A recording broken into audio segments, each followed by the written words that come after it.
Welcome everyone for another fabulous Throwback Thursday. And wow, this is our last Throwback Thursday of March 2023. I can't believe that it's already March 30th of the year 2023. It's gone by so quickly for me. I don't know about you. If you're listening to us live, go ahead and comment where you're listening to us from today. We want to know where you are, what you're doing. Do you know that today is National Pencil Day? Now, I did choose this because how many people today really still use pencils? I mean, oh my goodness. There are so many kinds of pencils. What kind of pencils do you use? Is it a regular writing pencil? Is it a coloring pencil? What is it? Put in the comments. Let us know. What kind of pencils do you still use? Or are you done with pencils? I mean, there are so many pencils.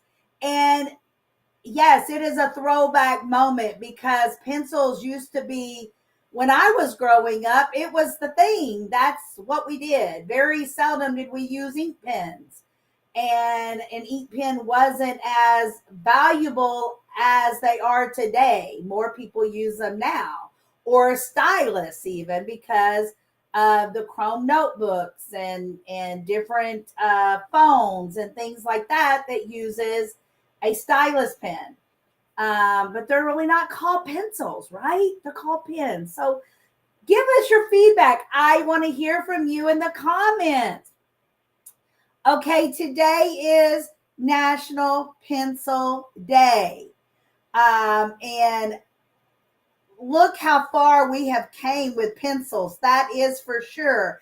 Before we dive right into pencils, I want to remind everyone that we just have a, a day or two to finish up our fundraiser for Heavenly Bread Children's Foundation of Uganda. We did this fundraiser several months ago. We brought it back this month because there were two families there in Uganda that need us. They need shelter, they need food, and it doesn't take a lot of money for them to just be able to survive from day to day. Just go to tinyurl.com/Uganda children. Purchase whatever you're already going to purchase. You don't have to purchase anything extra. If you don't see what you're looking for today or don't have time to shop today, just jump on and buy a gift card. Gift cards count as well. We give back 20%. And then Mark and I, owners of Home Sweet Home Treasures, we go ahead and we match that 20% to total 40% of every sale goes back to the Heavenly Bread Children's Foundation in Uganda. So please go ahead today and tomorrow, make your purchases, and let's help these two families out. And with that said, I want to go ahead and dive deep into pencils. We have a lot to cover, and I don't want to spend too much of your lunchtime on pencils or throwback because it doesn't take a lot for us to really remember back when. In the good old days, in the dinosaur years, however you want to put it. We all have our own vision. So who still writes with a pencil? Put it in the chat. Put it in the chat. We want to know. Comment below. Who still writes with a pencil? Who even owns a pencil today? And if you do, what kind of pencil do you have? Okay, do you write with it? Do you color with it? Do you sketch with it? Or is it just laying in a drawer somewhere? Or in your art supply box somewhere? Let us know. What are you doing with those pencils? Again, we all use pencils in a different way. I don't know right now if I could find a pencil if I needed one. Maybe in my art supply closet. Who knows? Did you know that one pencil, one, can write up to 45,000 words? Wow. Who knew? No idea. 45,000 words. That's pretty amazing. And if you do still have a pencil, how do you sharpen them pencils? Is it with an electric pencil sharpener, a manual pencil sharpener? Is it one that's attached to your desk? I mean, I'm sure school age children surely are still using pencils. I don't know. We don't have any elementary school grandkids left. They're all in high school or not started to school yet. So either or. But surely they're not all using stylus pens on their Chromebooks. But maybe they've gotten rid of pencils there too. Who knows? But we are diving deep into pencils, bringing back the time when pencils was a necessity. In the early 1500s, large deposit of graphite. A large reserve of graphite is discovered in England, which is extremely solid and can be carved into sticks. So that's good to know. I really didn't realize that. I knew that they wrote when, but I didn't visualize that it was shaped as a pencil. I didn't know. 1560, Italian couple makes carpentry pencils, creates pencils that look almost modern, wooden case, carpentry pencils. Now, I do know back in the day, my dad used to have a carpentry pencils laying around to mark his boards with, and they didn't have an eraser on them, and they weren't round or they were more flat. They were more flat. They did have four sides, but more flat, not as round as what today's pencils are, what's shown here in our pictures. And then in 1662, new pencils. A new form of pencil is created using graphite and sharp and anatomy in Germany. So Germany comes into play now in the 1662. And then we go to 1812, America's first wood pencil. Pencil manufacturer William Monroe creates a wood pencil from popular eastern red cedar trees in Tennessee. Who would have known? His designs inspire other Southern manufacturers and are used by other industries. And then we move right along to the well-known number 2 pencil. What number pencil do you prefer? You know, there are pencils out there that don't have a number. But the pencils that I really know of is the number 2 pencils. I remember when I was in high school and in college, you know, you had to have a number 2 pencil to do the Scantron sheets to take your test.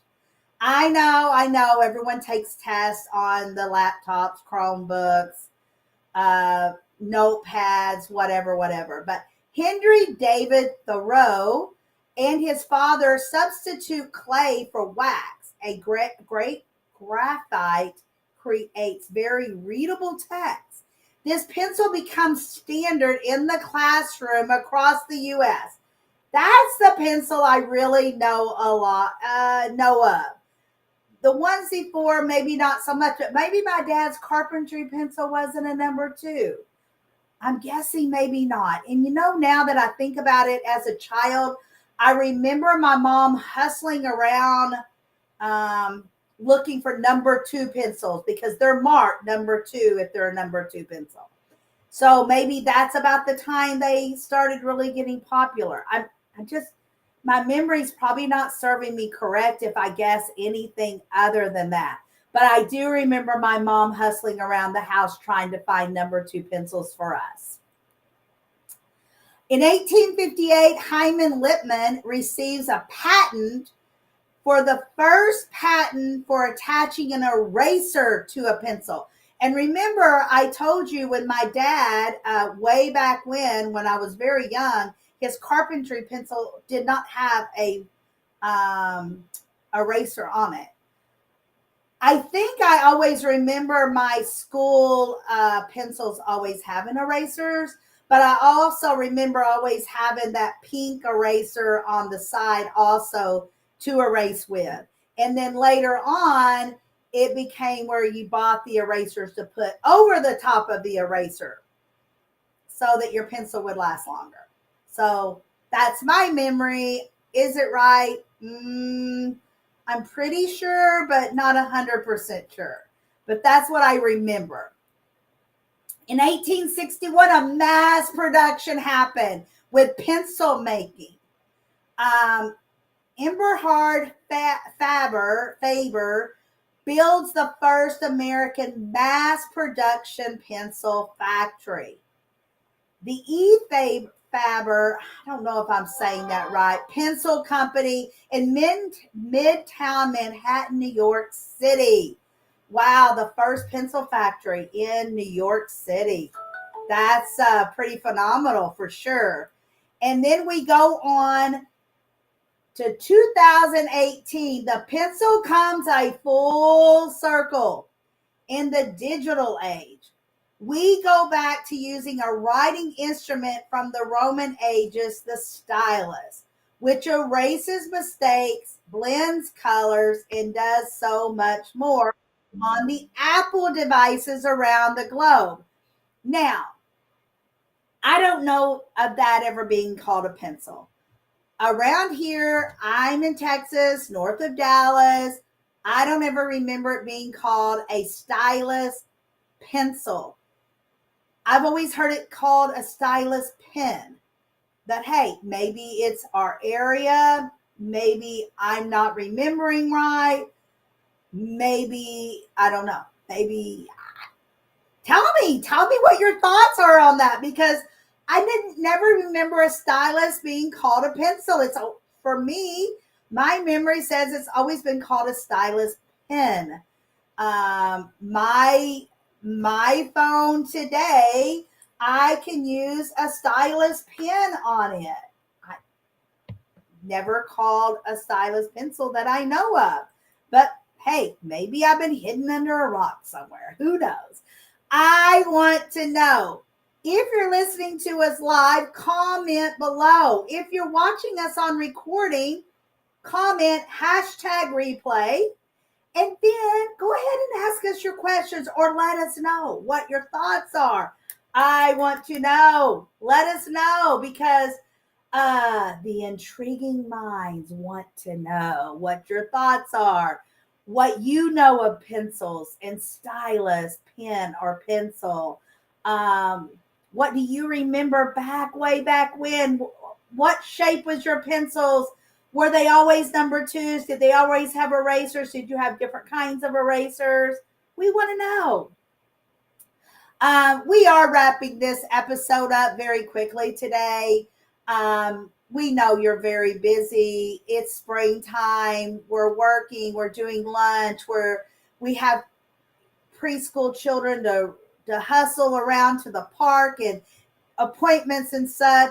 But I do want to remind each other and everyone out there that my next Selling on the Spot Marketplace event, if you are a business owner of any kind, I don't care if you make candy, bake cakes, if you do cupcakes, if you are a writer, an author, if you are a proofreader, if you sell something that you create yourself, if you are an MLM, if you have an affiliate program, if you have any kind of business, if you build websites, you need to be with me on April the 11th at 10 a.m. Central Standard Time.